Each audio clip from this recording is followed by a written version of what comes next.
Assalamualaikum warahmatullahi wabarakatuh. Perkenalkan kami dari kelompok 1 ingin mempresentasikan tentang modus pencurian data pribadi dengan menggunakan halaman web. Berikut daftar nama kelompok kami, yaitu Muhammad Naufal Mahrom, lalu Nabila Amanda Putri, lalu Putri Wahyu, lalu saya sendiri, yaitu Ivan Ardiansyah, lalu Adam atau Adam Bagus.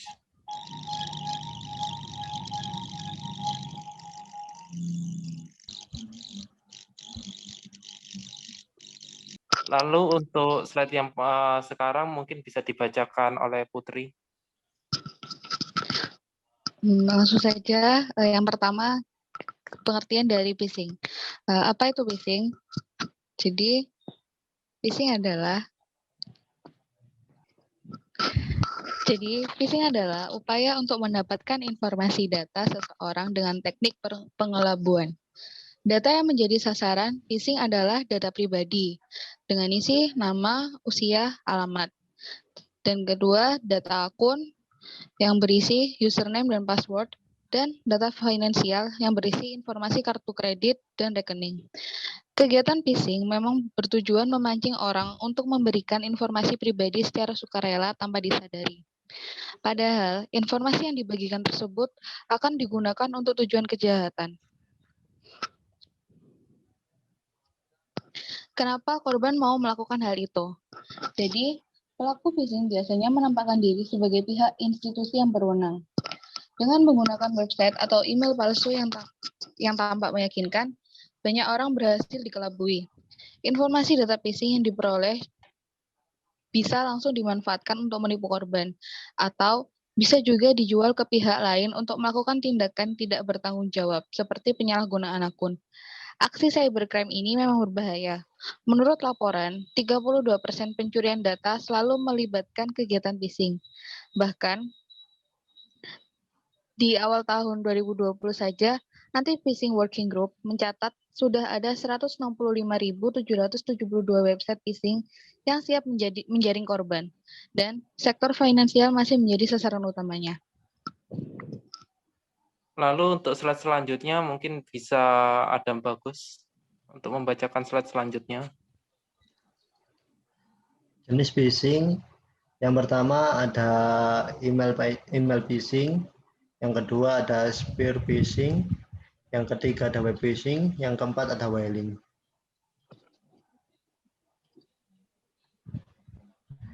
Jenis-jenis phishing yang pertama ada email phishing. Sesuai namanya, email phishing menggunakan media email untuk menjangkau calon korbannya. Yang kedua ada spear phishing. Spear phishing adalah jenis dari email phishing. Bedanya, alih-alih menggunakan pengiriman email secara masif dengan calon korban yang acak, spear phishing menargetkan calon korban tertentu.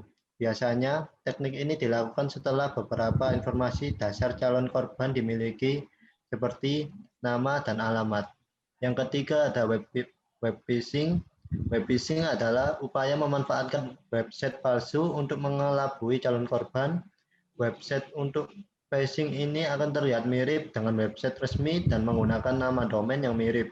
Hal ini disebut domain spoofing. Sebagai contoh, untuk menyerupai shopee.co.id, domain yang digunakan pelaku phishing adalah shopee.my.id. Yang keempat ada whaling.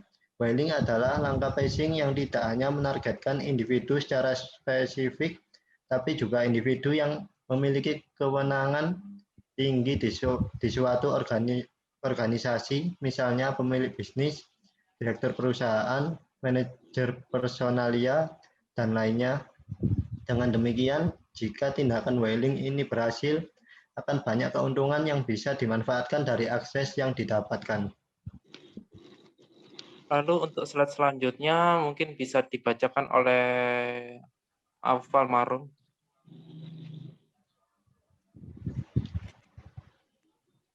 Bagaimana sebuah aksi phishing dijalankan? Cara kerja phishing adalah memanipulasi informasi dan memanfaatkan kelalaian korban.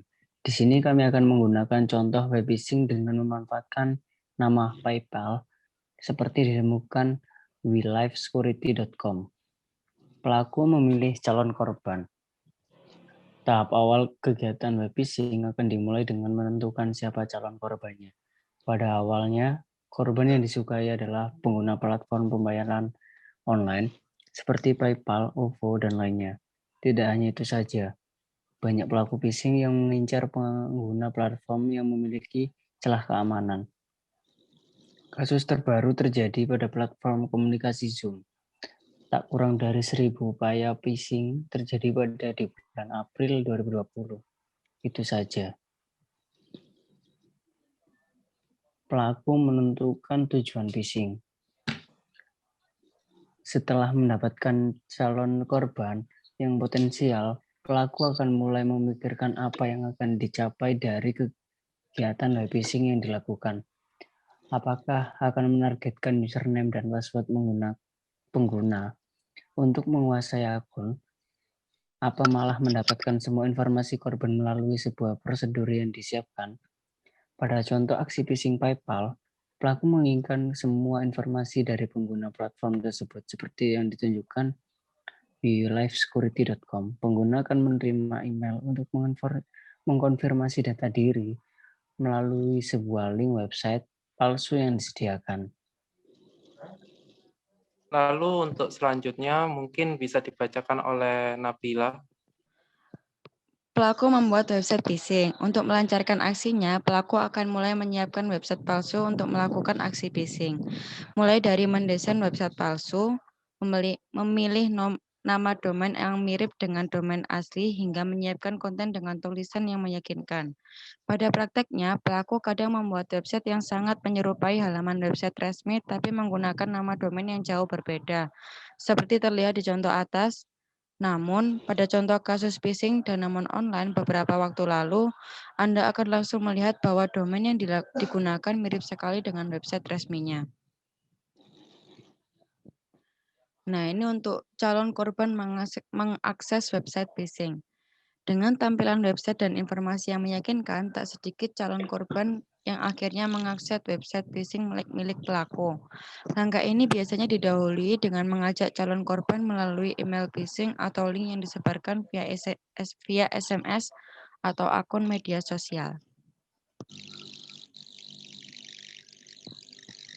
Lalu untuk selanjutnya yaitu calon korban mengikuti instruksi pelaku.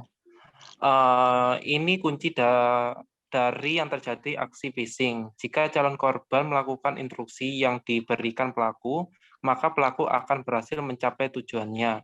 Sebagai contoh pada halaman website yang disediakan, calon korban diminta melakukan update informasi pribadi hingga data pembayaran pada akun yang digunakan. Pada saat selesai, mengisi data dan melakukan submit. Saat itulah semua informasi korban berhasil dimiliki. Lalu data korban akan dimanfaatkan. Jika aksi web phishing berhasil, pelaku akan memanfaatkan data yang telah diterima. Apa saja yang bisa dilakukan? Pertama, menjual informasi yang didapatkan ke pihak ketiga yang membutuhkan data calon konsumen.